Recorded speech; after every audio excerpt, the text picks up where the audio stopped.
हेमंत दफ्तरी जी, आज आप दिन में बहुत क्रांतिकारी बातें कर रहे थे और अब आप देखना है कि आप क्या कहते हैं सारे हालात पर। यूसुफ जी देखिए, ये वैश्विक स्तर का आयोजन है और दुनिया के जो टॉप 20 इकोनॉमीज हैं वो इसमें शामिल होती है, सारे देश को पता है।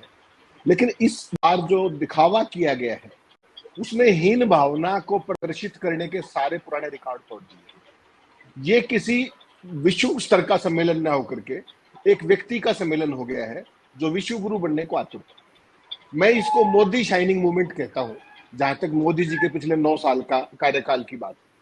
और उन्होंने ये क्यों किया, ये भारत का मीडिया नहीं बता रहा है, पूरी दुनिया के मीडिया के अंदर जो आज दोपहर को, जब तक ये ज्वाइंट स्टेटमेंट नहीं आया, डिक्लेरेशन नहीं आया, उससे पहले इसकी जितनी नेगेटिव पब्लिसिटी हुई है वर्ल्ड ओवर, खासतौर पे मीडिया को एक्सेस ना मिलने को लेकर के, वो न भूत न भविष्य है। नरेंद्र मोदी जी ने केवल 2 आंकड़े दूंगा मैं आपको, भारत गरीब देश है, सोने चांदी के बर्तन को, सारी बातों पे आएंगे हम। 2800 करोड़ रुपए का भारत मंडप बना है ऑन रिकॉर्ड, 2800 करोड़ रुपए का। क्या भारत देश की ऐसी हैसियत है? क्या दुनिया के किसी भी देश के अंदर इस तरह का कोई ऐसा कंस्ट्रक्शन किया गया है क्या G20 के लिए पिछले 2007 के बाद आज तक? एक भी उदाहरण नहीं है। दूसरा, केवल और केवल G20 के प्रचार के लिए 1000 करोड़ रुपए रखे गए और वेस्टर्न मीडिया ये चीख चीख के कह रहा है कि मोदी जी इस पूरे सम्मेलन को, किसी भी अखबार को उठा लीजिए, किसी भी चैनल को, वेस्ट के, हिंदुस्तान का मीडिया तो लहलोट है, उसकी कोई बात नहीं, वो ये कह रहे हैं कि नरेंद्र मोदी इस पूरे जो G20 सम्मेलन है इसको अपने 2024 के चुनाव के लिए यूज कर रहे हैं। ये बात पूरे दुनिया को पता लगी। दूसरा, मैं आपको एक और बता दूं, ये जो सम्मेलन इस साल हो रहा है 2022, ये पिछले साल था इंडिया में रोटेशन के हिसाब से। लेकिन भारत के प्रधानमंत्री चूंकि बहुत प्रोफेशनल आदमी है और बहुत दूरदर्शी आदमी, उनको ये पता था कि इसको इवेंट को विश्व गुरु बनने के लिए 2022 से बढ़िया मौका नहीं मिला, तो इसलिए उन्होंने इसको 1 साल आगे सरकवाया कंसर्न देश के साथ मिलकर के। ये है मोदी जी की दूरदर्शिता, जिनको ये पता था कि इस सम्मेलन का कैसे प्रयोग किया जाना है। अब आपने बात की गरीबी की, भारत गरीब कहाँ है? गरीबों को तो ढक दिया गया है। और आज वहां पर आया कौन है? जो आज का जो डिनर है उसके अंदर, उसमें कौन आया है? उद्योगपति आए हैं, बड़े से बड़े धनपशु आए हैं, विपक्ष के नेता तक को भी नहीं आमंत्रित किया गया है। जो ऑफिशियली नेता है खड़गे साहब, उनको आमंत्रित नहीं किया गया। तो विपक्ष मुक्त भारत हो गया। इतना बड़ा लोकतंत्र, दुनिया का सबसे बड़ा लोकतंत्र है। उसके बाद पूरा वेस्टर्न मीडिया, जिनकी एक पूरी कल्चर है, जिनकी परंपराएं हैं, आज प्रधानमंत्री जी ने अब तक 15 द्विपक्षीय वार्ताएं की, 15 बायलैटरल मीटिंग्स, और एक के अंदर भी मीडिया का कोई बाइट नहीं। इसका अर्थ क्या हुआ कि सवाल मुक्त भारत भी हो गए हैं। तो विपक्ष मुक्त लोकतंत्र और सवाल मुक्त लोकतंत्र, ये 2 अचीवमेंट्स जहां तक मोदी जी की व्यक्तिगत है, ये है। Modi shining, there is no confusion, Modi ji तो हमेशा ही शाइनिंग है। लेकिन इस पूरे में जो पूरे दुनिया के अंदर हमारी खिल्ली उड़ी है, जितनी नेगेटिव पब्लिसिटी जो अमेरिकन प्रेसिडेंट की मीटिंग के दौरान जो मीडिया को एक्सेस ना देने की है, ना वो भूतो न भविष्य है।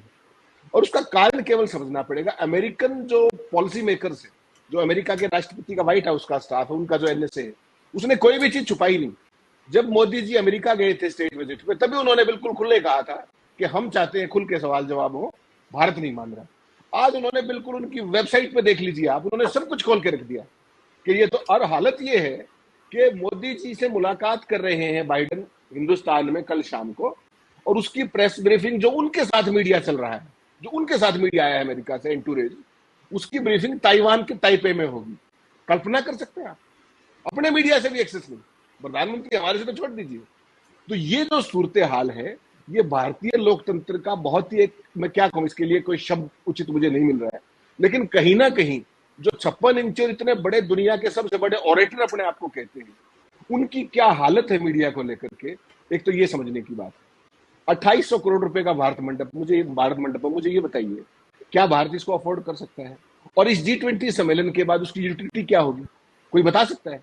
उसकी मेंटेनेंस कॉस्ट क्या होगी? क्या वो भारत जैसे देश के ऊपर, रिसोर्सेज के ऊपर एक ड्रेन नहीं होगा? क्योंकि हमारे यहाँ इस तरह की इवेंट्स कब होती है। और दूसरी बात, जो आपने गरीबों की बात की, 4 दिन के लिए पूरी दिल्ली के अंदर, पूरा सेंट्रल दिल्ली की एक तरीके से कोई ना कोई आ सकता है, ना जा सकता है, ना ट्रेनें आ सकती है, ना बसें आ सकती है। पूरी दुनिया के इतिहास के अंदर किसी देश के अंदर ऐसा सम्मेलन हुआ? आज से 40 साल पहले भारत के अंदर सम्मेलन हुआ था 1983 में, निर्गुट सम्मेलन, निर्गुट देशों का, नॉन अलाइंड। 95 से ऊपर देश, 98 कंट्रीज टू बी प्रिसाइज, आए थे वहां पर। क्या 1 घंटे के लिए भी दिल्ली बंद हुई थी क्या?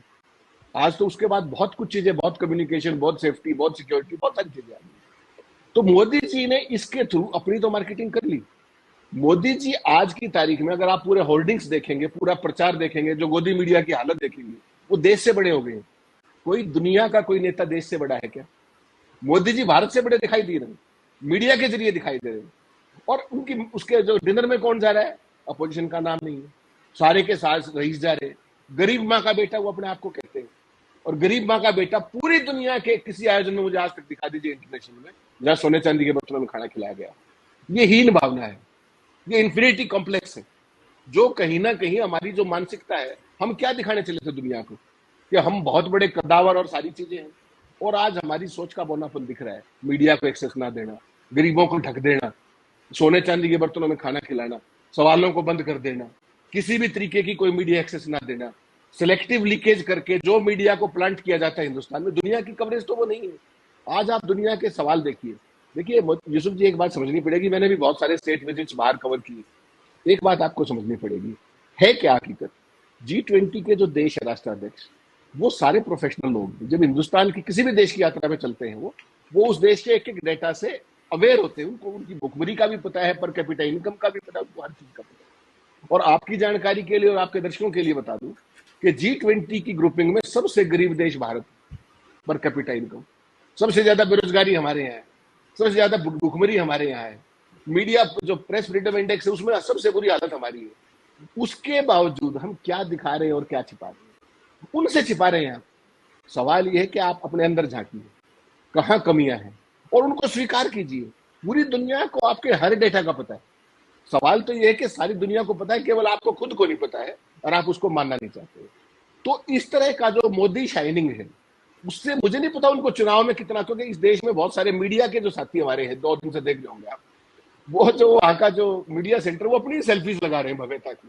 मैंने तो ऐसा मीडिया नहीं देखा कभी। 25 साल मैंने भी धक्के खाए हैं पत्रकारिता में, कभी इस तरह की चीज। मीडिया सेंटर के अंदर फोटोग्राफी हो रही है, पत्रकार अपने फोटो खींच रहे हैं। हम किस लिए जाते हैं वहां पे? यहां खड़े कर दिए हम लाके, सवाल कोई पूछ नहीं सकता है। कोई भी आंकड़ा किसी भी चीज पर कोई बातचीत हो रही है क्या? तो यूसुफ जी, जो पूरी की पूरी कवरेज है हिंदुस्तान के अंदर, बाहर के लोग तो कर ही नहीं रहे, और जो हमारे यहाँ कर रहे हैं वो शर्मनाक है कि एक व्यक्ति को प्रोजेक्ट करने के लिए आपने इतने बड़े इंटरनेशनल आयोजन को कहां तक सीमित कर दिया है। कोई इश्यूज की बात नहीं हो रही है। कौन से इश्यूज थे कि इन पर क्या बहस हुई, किस देश का क्या स्टैंड था, क्या डिफरेंसेस थे, क्या आम सहमति थी? कुछ भी नहीं। तो ये अपने आप में इंडियन डेमोक्रेसी के लिए एक तरीके से इंट्रोस्पेक्शन का दिन है, आत्ममंथन का दिन है कि किसी भी देश के लोकतंत्र को किसी भी अंतर्राष्ट्रीय सम्मेलन का आयोजन कैसे नहीं किया जाना चाहिए। मोदी जी ने पूरी दुनिया को साबित कर दिया है।